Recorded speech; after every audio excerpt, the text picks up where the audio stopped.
Hey, everybody, welcome back. This is a pretty quick follow-up on the one I did the other day on unemployment compensation.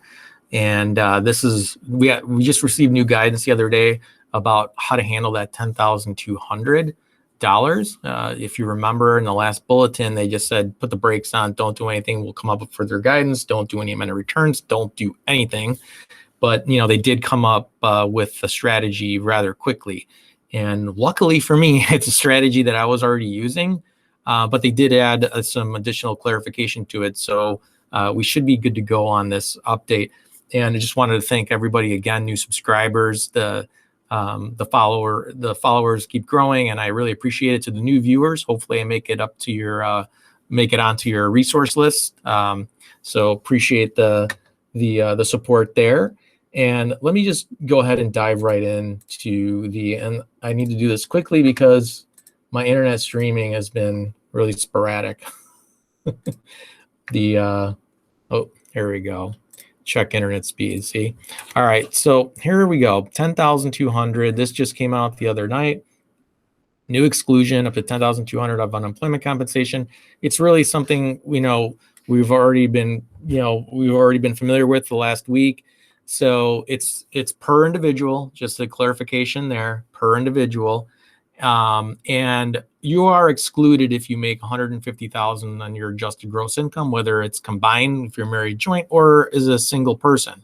So even if you had, unemployment part of the year, but overall your income exceeded 150, whether you're married, filing joint, or single, you're out of the game, or anybody else for that matter. So that's that.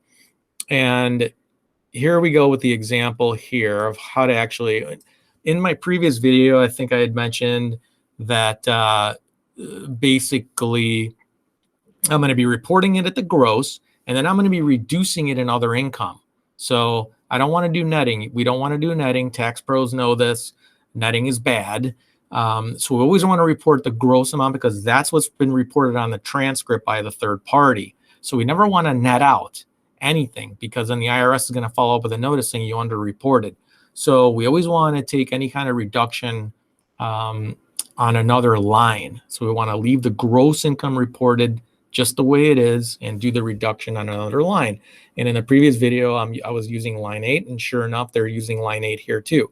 So let's go with an example. For example, if you were paid 20,000 of unemployment compensation, your spouse was paid 5, report 25,000 on line 7, and report the 15,200, which is the combined amounts of up to the spouse's income. So then you get the 15,200. So that's how that works. And so very simple and straightforward. With respect to the states, we don't know if they're going to issue their own guidance on this, but I'm 99% sure they're not going to want to obviously exclude any income that they would want to tax themselves.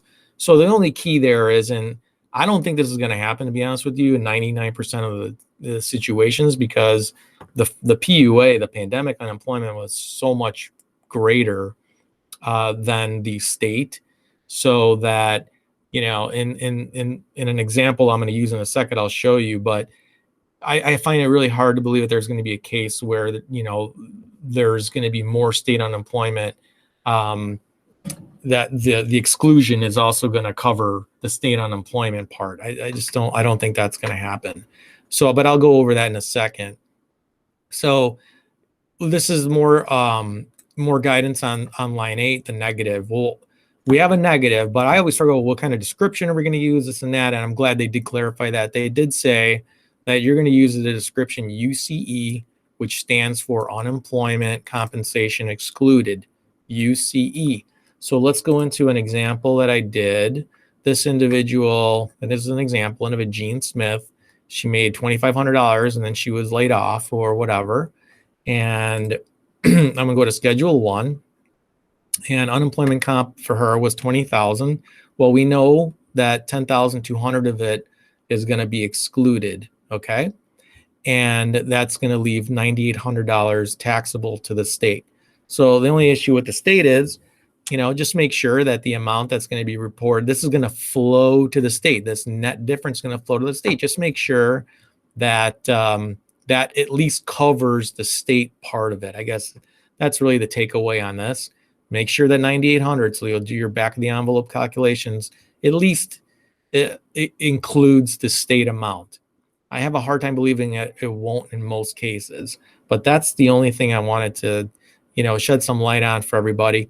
And this is what, if you're using TurboTax or whatever you're using, when you're doing your print preview or whatever it is that you do, this is what Schedule 1 is going to look like. And then on the 1040, this is what it'll look like. It's going to go onto line 8 of your 1040. And then you combine your income. If you had wages, it gets combined to your total adjusted gross income. So that's really all I wanted to do. Here is the quick update. Thank you all again. If you're new, don't forget to subscribe. Put me on your resource list. I'd really appreciate it. I look forward to everyone's comments as always. And I will check back with you all very soon. Okay. Have a great day.